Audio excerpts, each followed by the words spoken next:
when I moved to San Francisco, I knew the Tenderloin as ground zero. I'm Wendy Drew. On Sunday, I was at Cafe Terminus when I received a call from my mom. And like any other time when I'm out and about,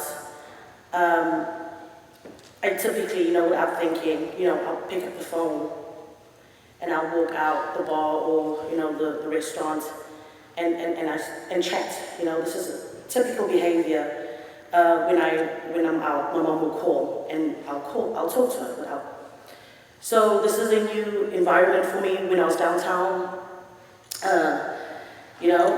picked up the phone, walked out, and while chatting to my mom, this man walks by and calls me the N-word, So I'm born and raised in South Africa. I was born in 1982 in the midst of, apartheid, so discrimination racial discrimination has been part of my upbringing because, I was born in just before Nelson Mandela, before the apartheid ended, right? So of course, when he says the N-word, I was like, hold on, Mom. Turn around and like, why are you calling me that? Normally, in my head, I'm thinking, this is just gonna be like a verbal, like, don't do that again, this is wrong, you can't do that. But instead, he comes and he just starts hitting me. While he's hitting me, at first, of course, when somebody starts hitting you, you're in shock.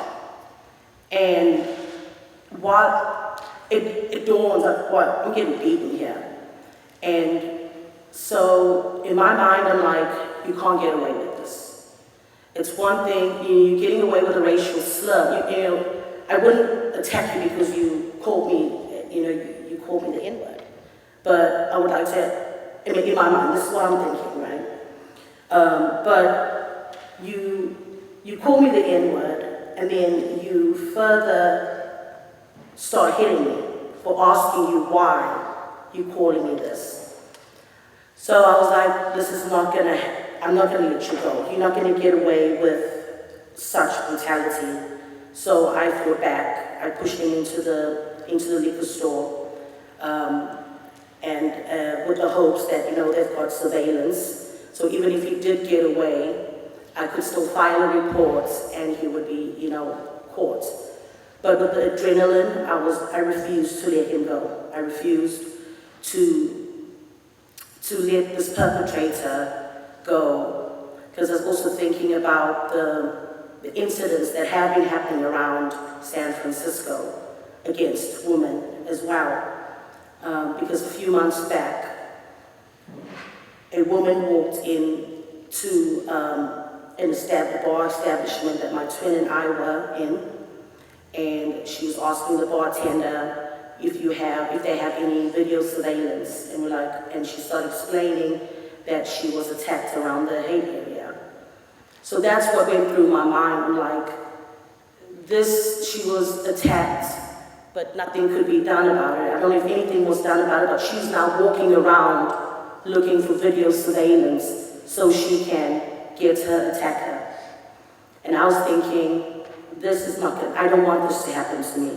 So I'm gonna make sure that I'm gonna hold him back until the police come. And in the process, of course, he continues, I'm holding him down, but in the process, he continues to beat me. I am thankful that, when he left the liquor store, he ran by, and the people at Cafe Terminus, the patrons and the workers, when they saw me all bloodied up, they were the heroes in this. They got up, I've never seen people get up so fast and run after him and apprehend him. At that time, that's when the police came.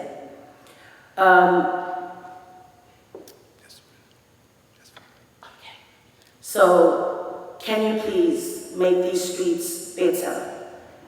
for people of color, for women, for people in general. I love this city, and this incident has put fear in my heart. I've been here for close to 20 years, and we just need San Francisco to be a safe place again. So I was outside talking to my mom, and while on the phone, this guy with his dog walked by, and then he calls me, while he walks by, he calls me the N-word. So I told my mom, I was like, just hold on, and I asked him, excuse me, why are you calling me that word? And then he comes back, and he says, what? And then he just starts hitting me. And when he was hitting me, I was like, you can't get away with this, you know? And in my head, I'm like, you can't get away with this. So thankfully, my instincts kicked in, and I was like pushing into the store. At first, I thought it was a 7-Eleven. Push him into the store so you can at least, hopefully, there's surveillance and keep him. So when I pushed him in, I started screaming, call 911, and I kept telling him that you're not getting away with this. So we held, we tussled, and then I think we fell onto the ground. I pulled him down. He was trying to leave. I pulled him down, and then we fell, and then I held him. I wrapped my legs around him, and we, just kept holding him. And his poor little dog came around. I thought the dog was going to bite me, but instead the sweet thing just licked my face. But I got distracted at that time, and that's when he just just laid it on me. I was full of blood, and at that time I'm like, just let go, Wendy. But when I let go, I still had my legs around his foot. I was like, I can't let go. Something in me was like, no, you can't let go. So I got up, and then I tried to keep him in the store, hoping that the police would be there soon.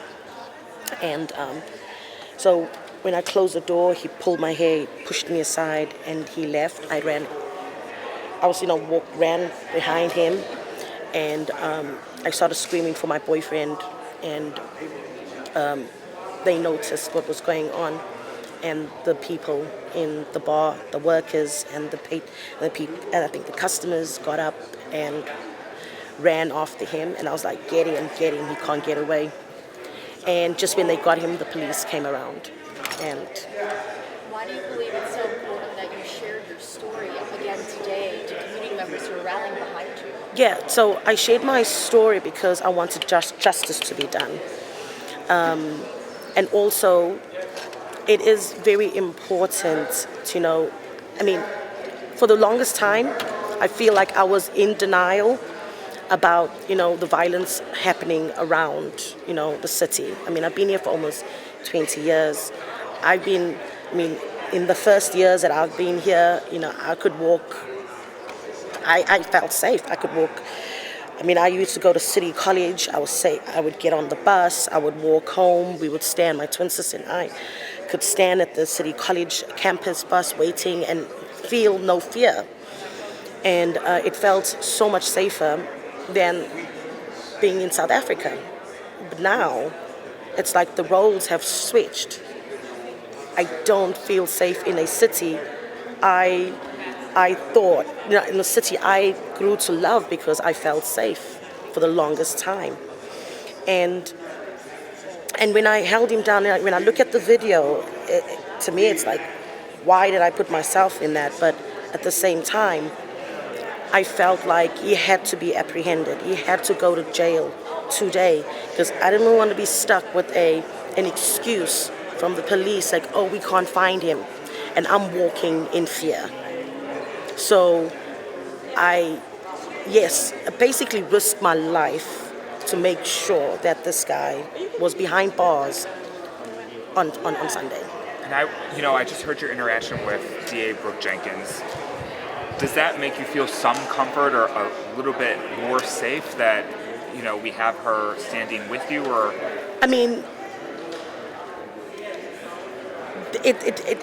I feel a bit I don't know, to be fair, because I'm questioning was when I got off the phone. I was told that they were either gonna, there's a decision, they're gonna look at it and decide whether they're gonna charge or not. And I was like, do you have to look through, whether they're gonna charge or not? And part of me feels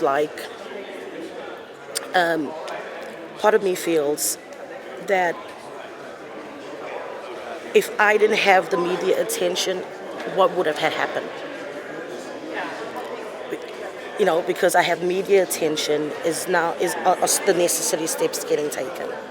So I don't know what to believe. And I don't know if you're aware, the man who attacked you, he's attacked other people in the past.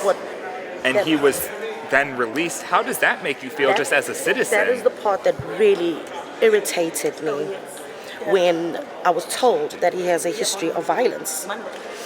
And that when I got off the phone with the sergeant, hearing that he's got a history of violence, I'm like, why is he on the streets?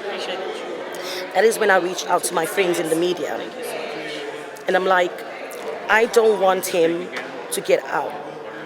So that's why I got the media around, got my friend at the SF Standard. I told her my story, and the story was, told. So is it because I'm fortunate to have media contacts? I don't know. That's what pisses me off, is that he's on the streets. And we see obviously some of the remnants of your physical damage.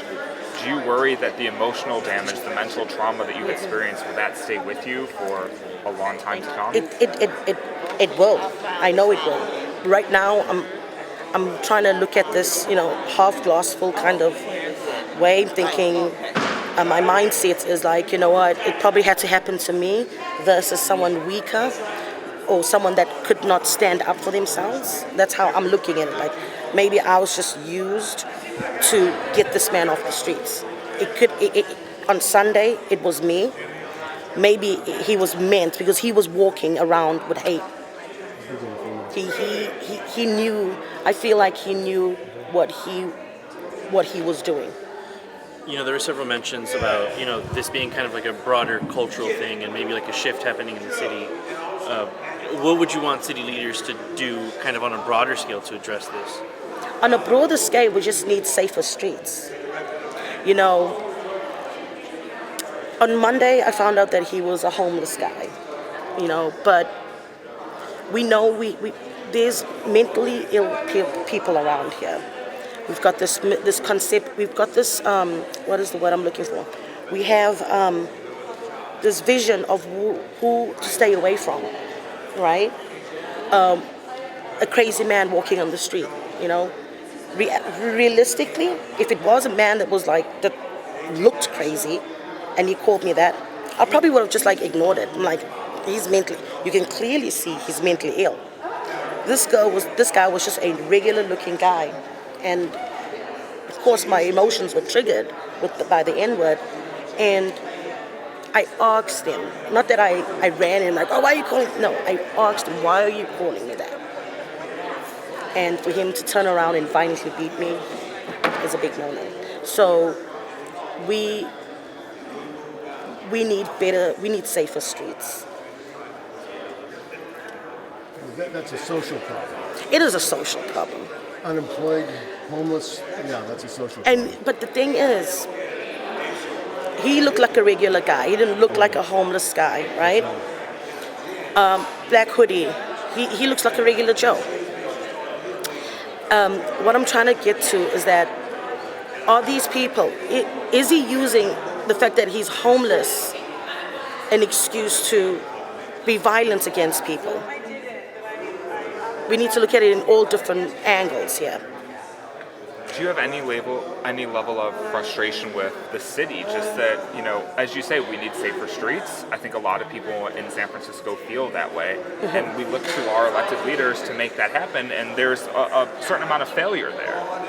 We need to address the homelessness problem, but more, apart from that guy, people that are living on the streets, it's sad. It's sad that we living we pay so much to be in the city. You know, we pay so much. We as residents, I feel like we are in some way not abused, but yeah, we are abused. I mean, we either abused by people on the streets, or we abused by slum landlords. It goes deeper than that, you know. What do you Something. think of the sweeping streets by the Thank mayor? you so much. I'm sorry for what happened to you. Sweeping the streets, you think that will solve the problem? Arresting people and sweeping the streets? You know- People have no place to go. Arresting people, sweeping the streets is not the answer. We need to house them. We need programs to help them get off the streets. We need more. We can't be, and again, we can't be spreading homeless shelters around the city. That's a big. You can't do that, because when you look at the root of homelessness, it's drug abuse.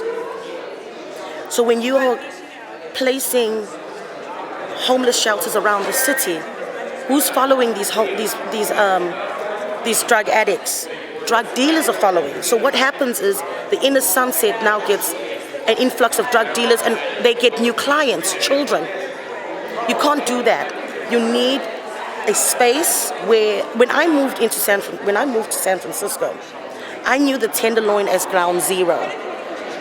Everywhere else, I felt safe. I was a nanny, so I knew exactly where to go. I could be in the Castro, Noe Valley, Marina, in a Sunset, the Fillmore. There were libraries all over, and I stayed away from the Tenderloin with the children I was looking after.